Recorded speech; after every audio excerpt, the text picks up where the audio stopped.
Hello, and thanks for clicking on. I appreciate it more than you know. This episode is part of a 7-episode series, the 7 most popular sausage dishes in the world. And where in the world does this one come from? It comes from the biggest little island, you know, Great Britain. It is bangers and mash, a super duper good dish. It's kind of like, you know how America's got its adaptation, its branches from the mother country. America's got biscuits and gravy. Great Britain's got bangers and mash. America's got coffee and cream. They got tea and sugar.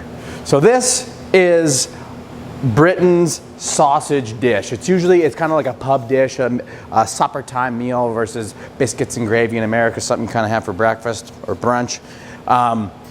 Really good dish though. We're gonna make an onion gravy out of the flavor from the sausages. I've made bangers on the channel before. I'll link that down in the description below. I just whipped these up. There are a little bit of beef in them.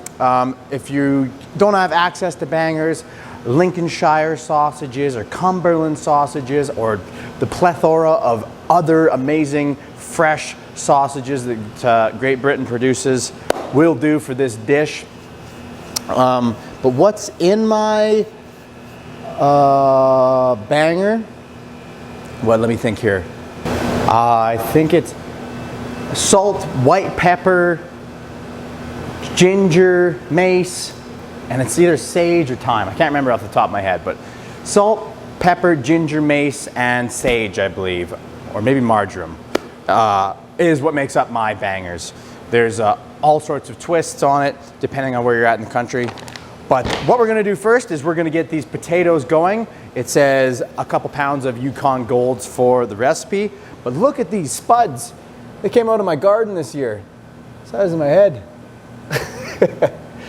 And it says to peel them. I'm not going to peel them. Controversial take, hot take here.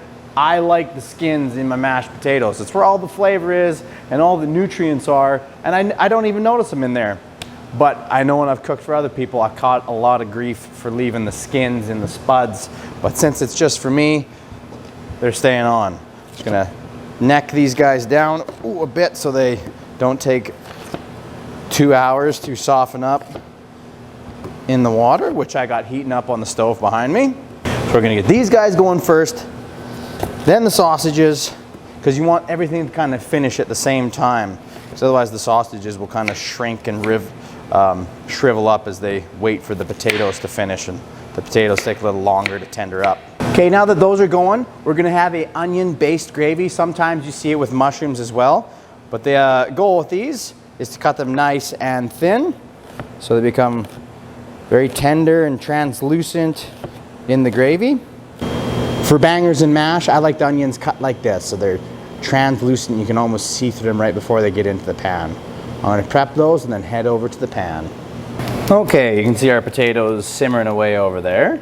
So we'll fire this one up, get that pan heating up on a medium-high heat. Introduce a little bit of olive oil there. Okay, now that oil is nice and warm, pop those bangers in the pan. Whew. I heard originally they called them bangers because during the war times they put so many fillers in them. The folks that were cooking them couldn't cook them without the casings exploding and shooting so much grease and water out. But I don't know if that's a sausage myth. Maybe we should do a sausage myths episode, but let these guys get browned up and we'll use that pan for some gravy later. Look at these guys sizzling away as that fat starts to render out. We'll give them a flip. Oh, that's such a lovely color, isn't it?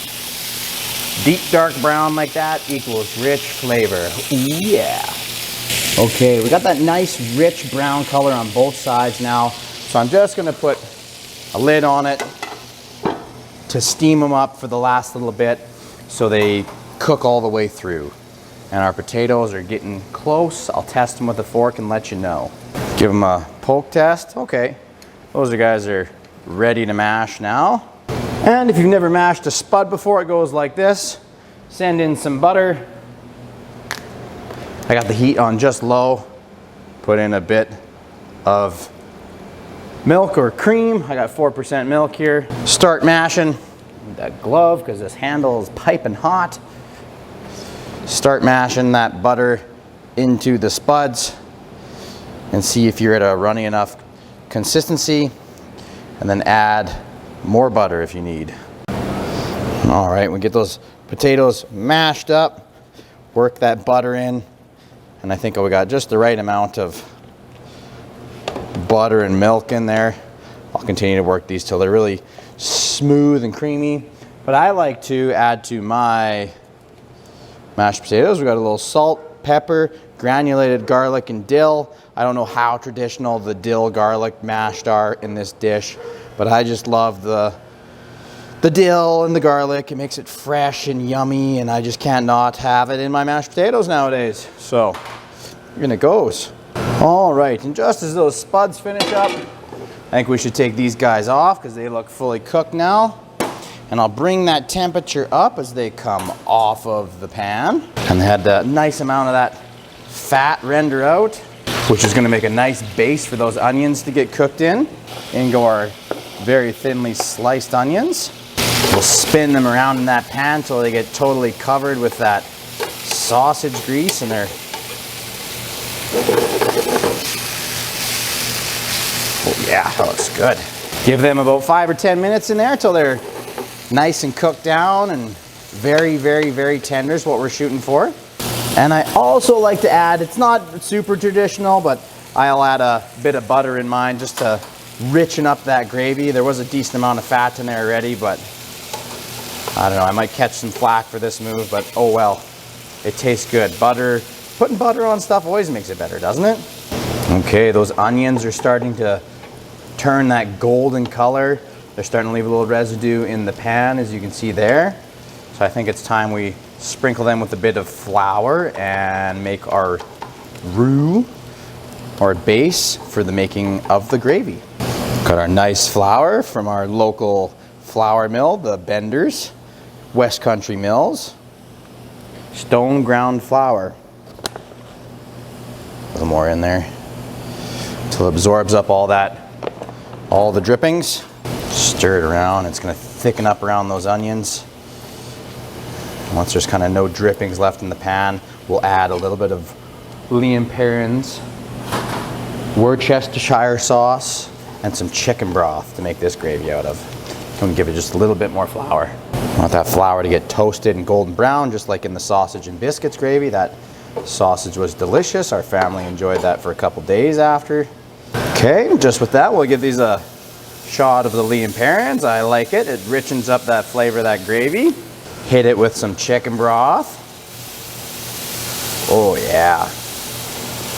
Roux meat chicken broth. Chicken broth, meat roux.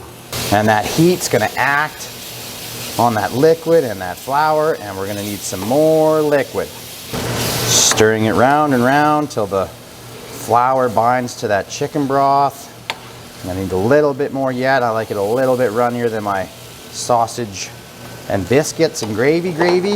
And I keep this temperature on high the whole time I'm doing this, constantly stirring, trying to get it all to integrate nice and evenly. And there we go. How about that? That's some nice looking gravy. I think we should plate it up here and have us some bangers and mash. Start off with a healthy scoop of spuds. Youch, that spoon is hot from the gravy making. Spread that out there. Maybe just a little more, because who doesn't love mashed potatoes? And then on top of the bed of spuds, we'll plop 2 bangers. And lastly, and arguably most importantly, a nice scoop of onion gravy. Nice 2 scoops, I guess. And there you have it.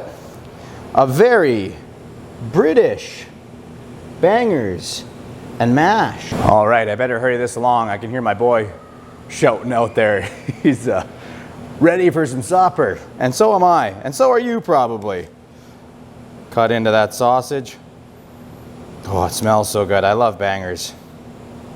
Get a little of that onion gravy. Some of those garlic dill mashed potatoes. Not sure if those are legal still. Oh me, oh my.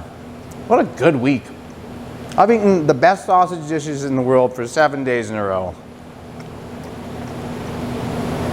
I mean, how can you go wrong with meat and potatoes and gravy?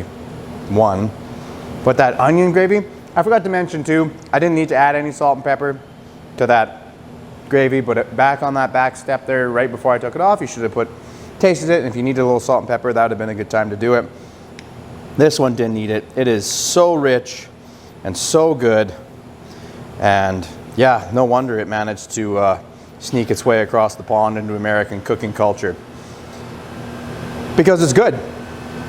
I always keep trying to eat these, but I should do the outro though. Thanks for watching. This is Bangers and Mash, one of the 7 most popular sausage dishes in the world. I will leave the recipe down below. I hope you like and subscribe and cook this for your friends and family, or in your restaurants, or in your meat shops. Maybe you'll start making a banger. Thanks again. Cheers.